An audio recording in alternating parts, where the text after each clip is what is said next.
What's going on, everyone? It is Crow from Children of Lair. Are you sick and tired of me yet? I'm not sick and tired of you, and I'm not sick and tired of spoiler season.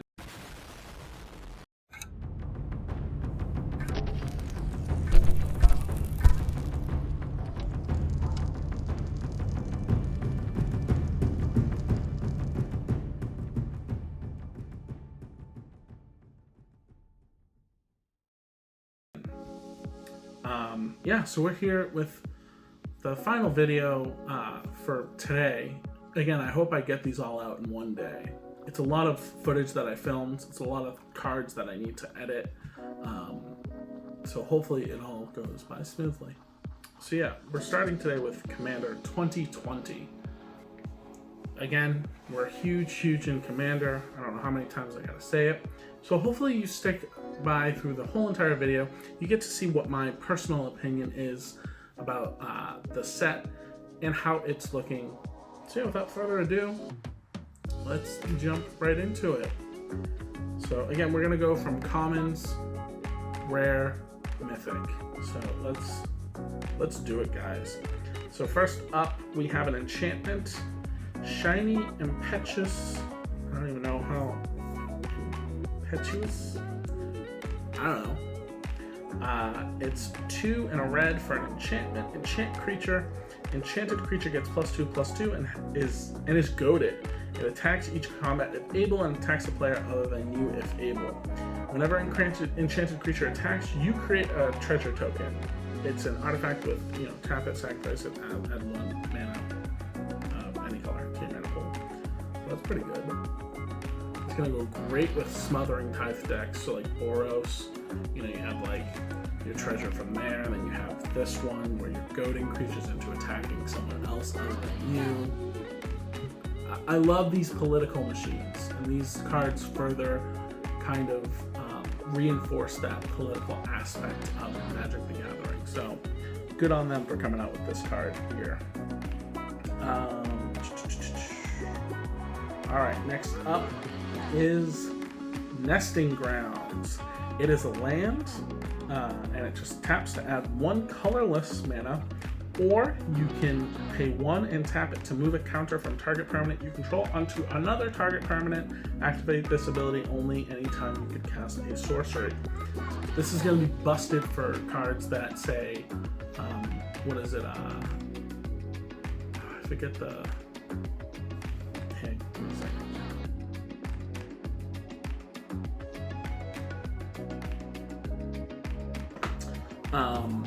This is going to go great with cards that have Undying, because you can just move that that +1/+1 counter onto another creature. Hey, guess what? It's Undying again, and then that way you can just easily manipulate. So, be expecting a lot of Undying cards to jump in price. Nesting Grounds. Wow. All right, I see you. Next up is Sanctuary Blade. It is an artifact for 2, and it's an equip. Its equip cost is 3, and as Sanctuary Blade becomes attached to a creature, choose a color. The equipped creature gets +2/+0 and has protection from the last chosen color. So it's like a sort of blank and blank, except it's only sort of blank. So that's pretty cool. It's like a budget version of that sword. Not bad. Wow. They're really bringing it, these cards. Next up is Obscuring Haze. It is 2 and a green for an instant. If you control a commander, you may cast a spell without paying its mana cost. What? Prevent all damage that would be dealt this turn by creatures your opponents control. Okay, so give you more incentive to cast your commander. That'd be really good in a deck that has like a low costing commander. Maybe something that you can flash out creatures that you can flash out said commander. Because then you could just pay that and then not take any damage. And then you're setting yourself up for that next turn. And your opponent has, if they full swung, they aggro full swung, their shields are completely down, they're completely defenseless, and you can just go in for the kill. seemingly from nowhere. Wow. Next up is Curious Herd. Monta 3. Oh my god. Oh my god. Oh no, I ain't messing with you. Oh no. Oh no. Oh no, I'm not messing with you. It is 3 and a green for an instant. Choose target opponent. You create X 3/3 green beast creature tokens, where X is the number of artifacts that player controls. Don't look at me. Don't look at the player. Look somewhere else. Look over there. Look over to the person who's playing no artifacts.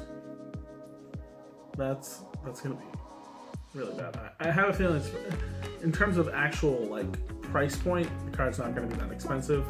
But in terms of like the amount of decks you see it in, wowie woo. Alright, next up, Molten Echoes. It's 2 red for an enchantment. As Molten Echoes enters the battlefield, choose a creature type. Whenever a non-token creature of the chosen type enters the battlefield under your control, create a token that's a copy of that creature. That token gains haste, exile it at the beginning of the next end step. So that's really good for, again, like humans. I think that's literally what it's for.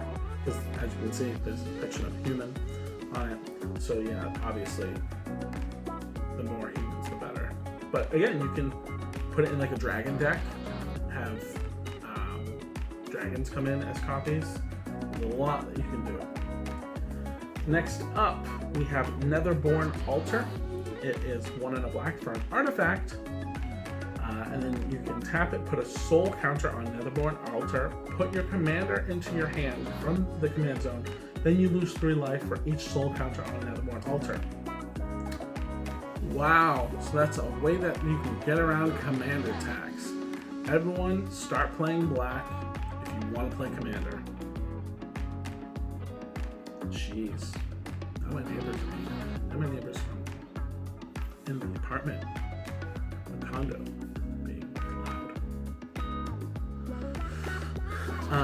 This card looks phenomenal. Just wow, dude. Jeez. Alright, next up, Mind Leecher. It is a 4 black for a nightmare. Certainly looks like a nightmare with all them teeth. What them teeth do? It has a mutate cost of 4 and a black, so 1 less black. And then it has flying. Whenever this creature mutates, exile the top card of each opponent's library face down. You may look and play those cards as long as they remain exiled. Where else are they gonna go? Jeez. God, if you have a way to manipulate, like, again, Demir, like, if you, like, have, like, Jace, or, like, someone who can manipulate the deck, the top card, you know what's coming, so you know when to play Mind Bleacher. Next up is Boneyard Mycodrax. It's 2 and a black for a fun guy. He's a pretty fun guy. Boneyard Mycodrax. I'm never going to be able to say that word right. Power and toughness are each equal to the number of other creature cards in your graveyard. And it has Scavenge for 4 and a black. Exile this card from your graveyard, put a number of +1/+1 counters equal to the card's power on target creature Scavenge only as a sorcery. So not bad.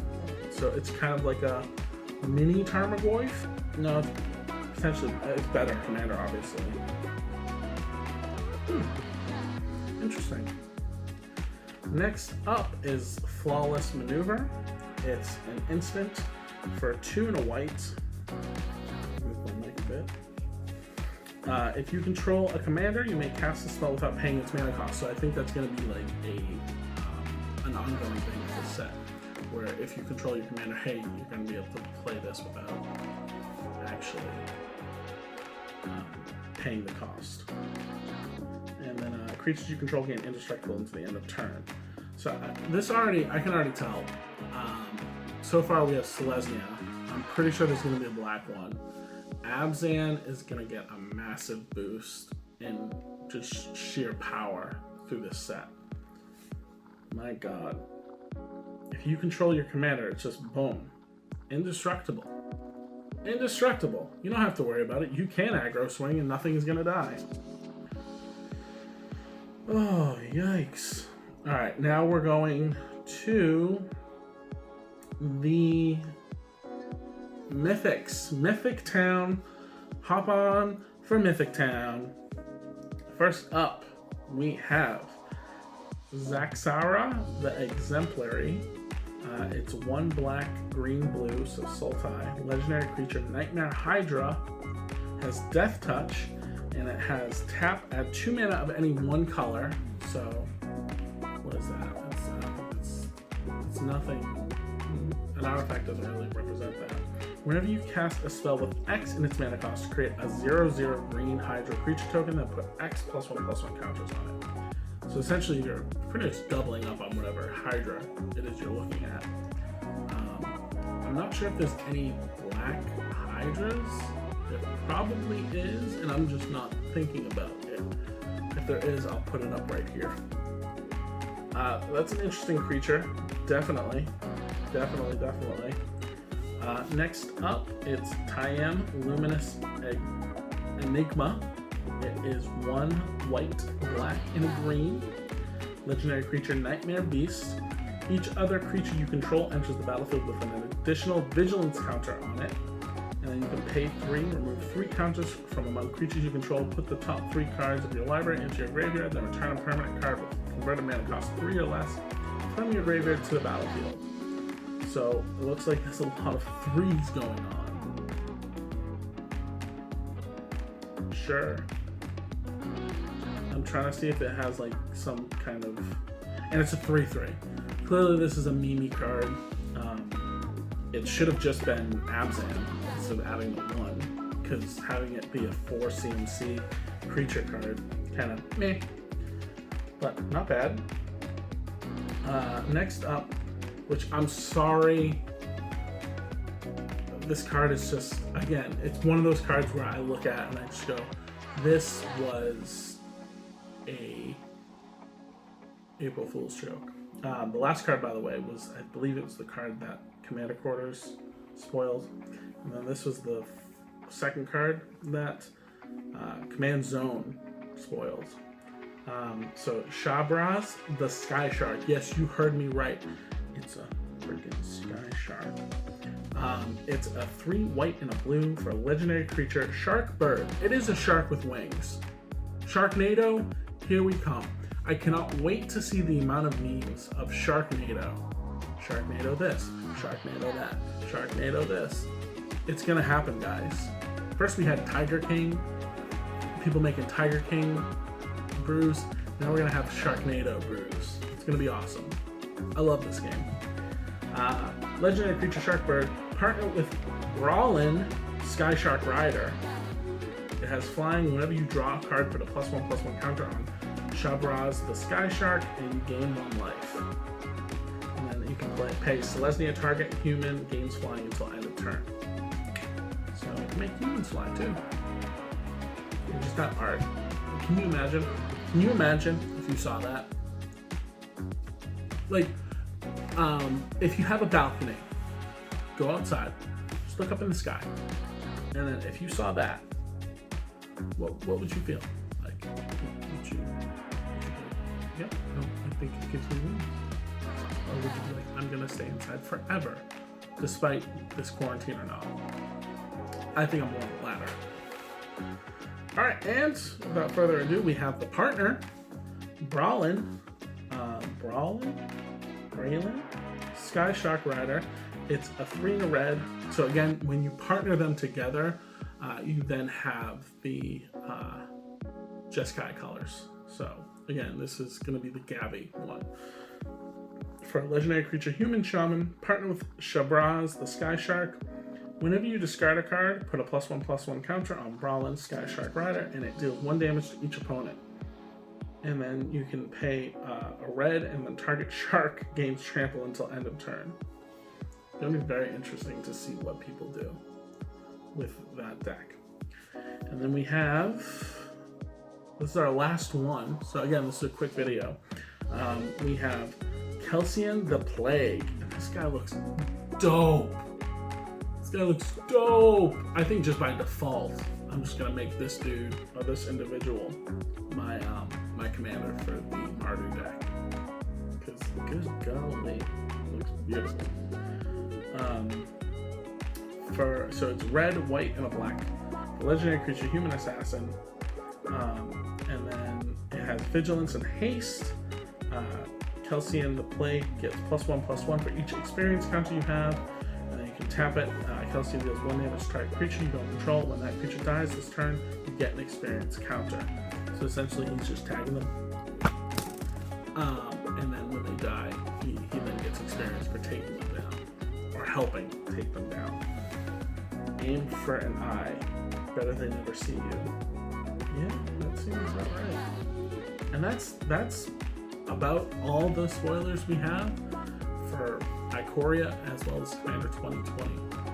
These cards look amazing, and I cannot wait to actually get my hands on them and start playing around with them. If you guys are excited as I am, consider using our TCG affiliate link down in the description box below.